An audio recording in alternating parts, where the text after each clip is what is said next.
Hi, everybody. I'm Donna Norris, Soul Level Intuitive, and today I have Bree Swanson, the small, medium, at large, back again for yet another conversation about crystals.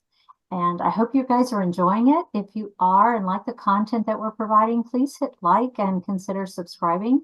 That way you'll get notified of any more that we'll be doing as they come available.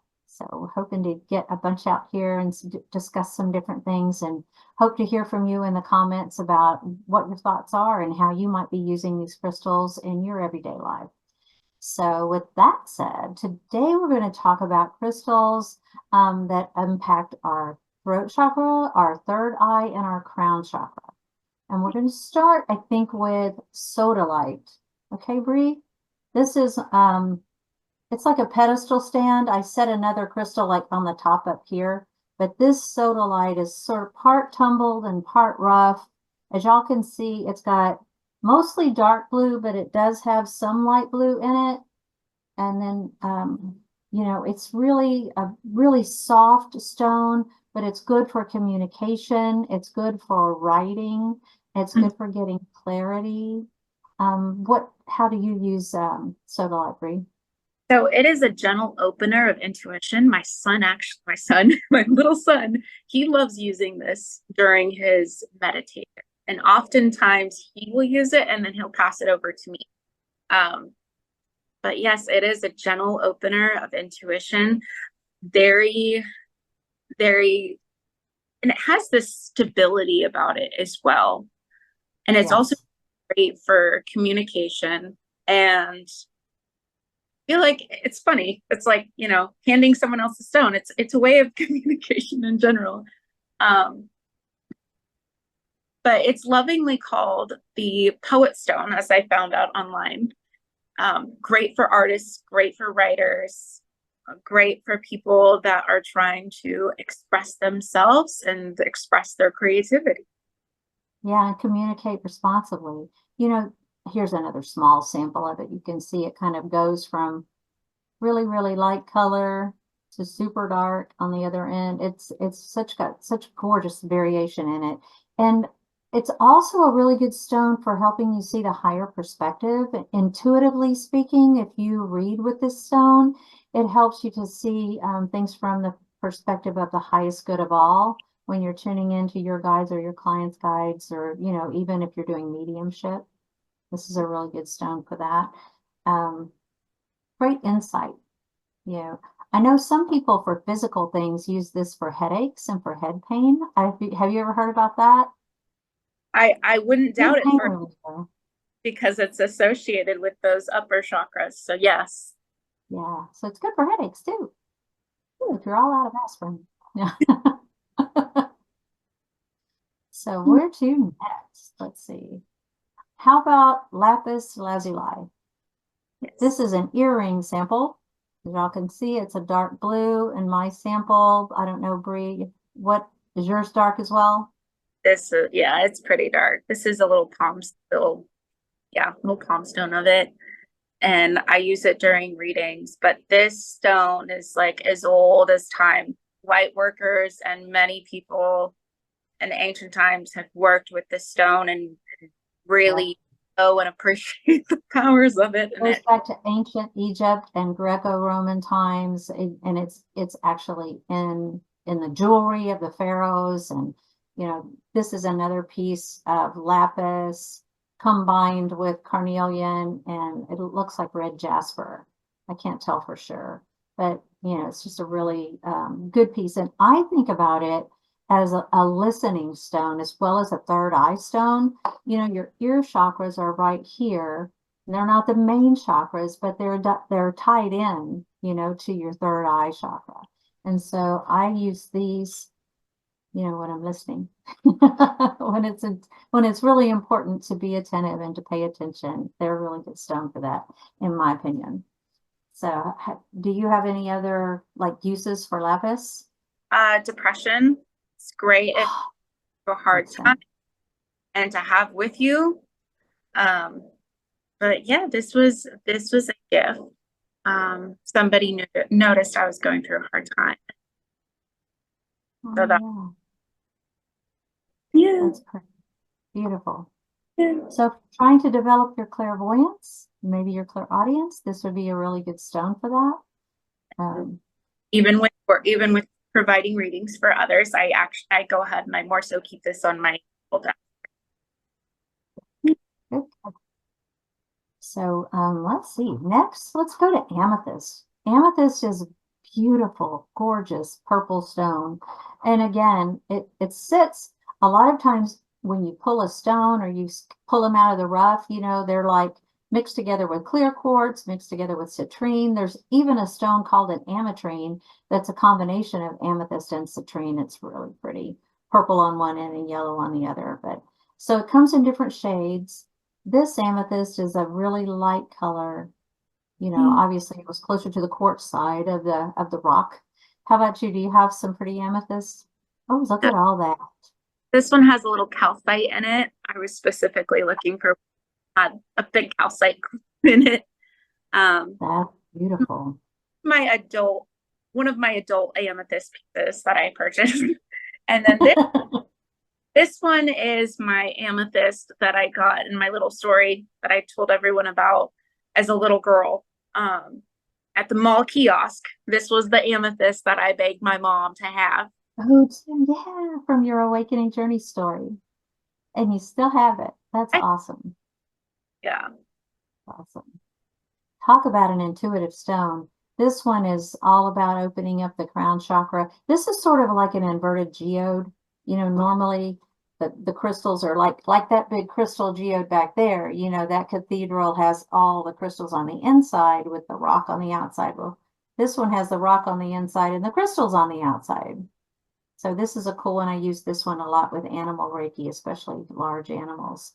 But you know, this amethyst quiets your mind. It's very calming.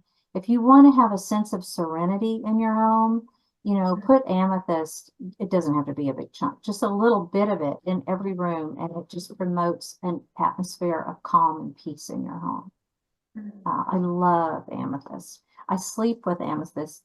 This sits on top of my rose quartz next to my smoky quartz by my bed. Yeah, I love it. It also helps like reduce anxiety and frustration and anger. It's really good at just dissolving that and helping you come back to center. You know, when you have a reaction rather than a response to somebody or something, I should say. And here it is, election season. We really kind of need to know about the calming properties of amethyst right now. It's pretty, everybody's pretty spun up right now. You know, I don't know if you use this with your clients, Bree, but it's also a good sobriety stone.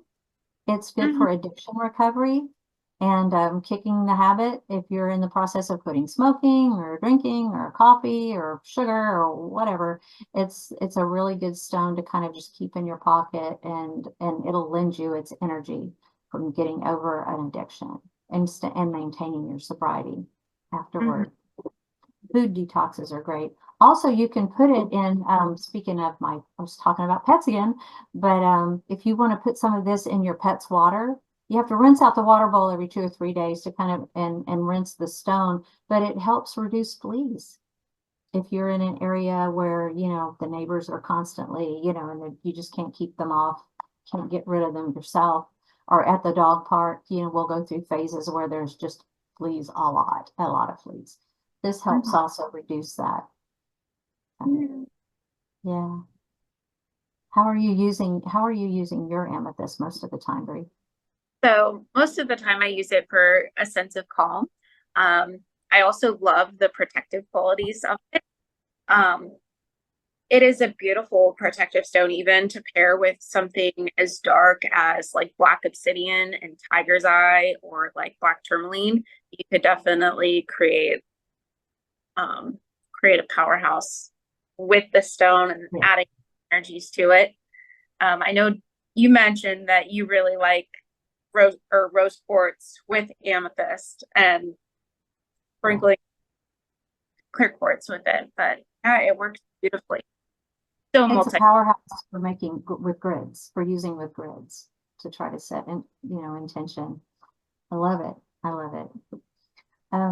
What's the other thing I was going to talk about? Oh yeah. You know, I'm not a big one to like pray for patience because then I feel like the universe sends me multitudes of opportunity to practice patience. But if you do find yourself in need of, something to help remind you to be patient, this is also a good stone for patience as well. And to um, anyone that wants to work with their clairs a little more. Yeah, this is a great crown chakra crystal. Beautiful crystal. Open the mind. Okay, and the last one for today is the crystal that amplifies all the other crystals, and it's good for all the chakras, and that would be the clear quartz crystal. I know you've got several samples of it, and I've got some samples of it too. Look at that pretty thing. How many points is that? 2 big points? So there's 2 big points, and then it's got a teeny tiny little baby right here. Oh, that's awesome. I love that. I love that. So I have my stereotypical crystal ball, but when you look at the crystal, at the ball itself, this one of the ways I was taught, can you see the striations in it? That's Yeah. the story. That's big. It's a real crystal ball. If you ever go to buy a crystal ball or something like this and it's solid and it doesn't have any occlusions or any striations in it, that's a pretty good indicator that you're buying glass, that you're not buying a crystal. So you want something with a few inclusions in it because that's part of the story of the crystal. Right, Bree? Yeah. I got this one too. It's got some rainbows and That's amazing. Yeah. just And do you want to tell people like about the points? Clear quartz crystals have 7 facets yeah. as opposed to like apophyllite, which only has 4 facets. But these are 7 facets, and then the double terminated with points on both ends. When this happens in nature, it's like a super powerful stone. It's Mhm. double amplification.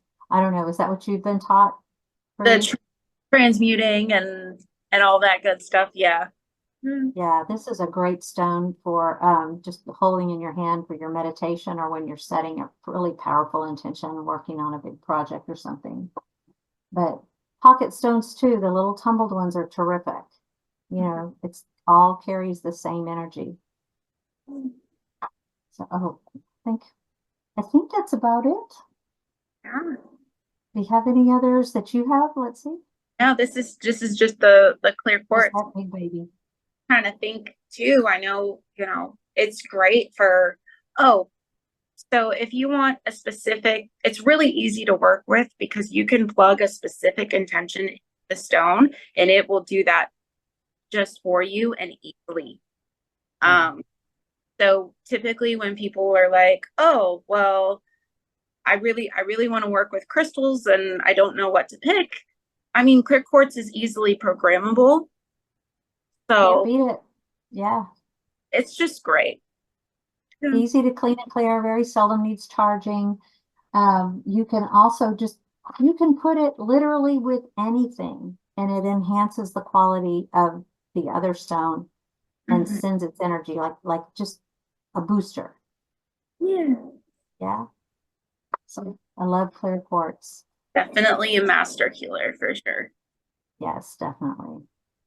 Mm. So thank you so much for coming back again, Bree. This has been so much fun. I'm enjoying doing these videos. I hope you'll join me again, and we'll do a few more and see how people like them. And please, you guys, if you do like what we're presenting, send us some comments. Let us know how you use your crystals. Bring us your questions. You can email us. I've got our email addresses in the description of each video. So if you have a question about any of these, feel free to reach out to either one of us by email and or in the comments, and we'll get back to you. We look Yeah. forward to hearing from you and bringing you some more conversations with crystals. Yeah. So until we see you next time, we'll say bye for now.